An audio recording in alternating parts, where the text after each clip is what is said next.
Hello बच्चों, class 10 का आज हम दूसरा भाग पढ़ने जा रहे हैं।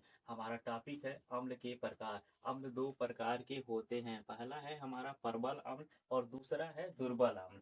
प्रबल अम्ल किसे कहते हैं? वे अम्ल जो जल में पूर्णतः आयनित हो जाते हैं। आयनित का मतलब होता है पूरी तरह से घुल जाना। और हम बात करें तो खनिज अम्ल को प्रबल अम्ल कहते हैं। खनिज अम्ल का मतलब होता है जो जमीन से खुदाई करने पे जो अम्ल मिलता है उसी को हम लोग खनिज अम्ल कहते हैं। अगर उदाहरण की बात करेंगे तो सल्फ्यूरिक अम्ल होगा H2SO4, और हाइड्रोक्लोरिक अम्ल होगा HCl, और नाइट्रिक अम्ल होगा HNO3। अब दूसरा हमारा हेडिंग आता है दुर्बल अम्ल। वे अम्ल जो जल में पूर्णतः आयनित नहीं होते। अब पूर्णतः आयनित का मतलब वो कम घुले, उसी को हम लोग क्या कहते हैं? दुर्बल अम्ल कहते हैं।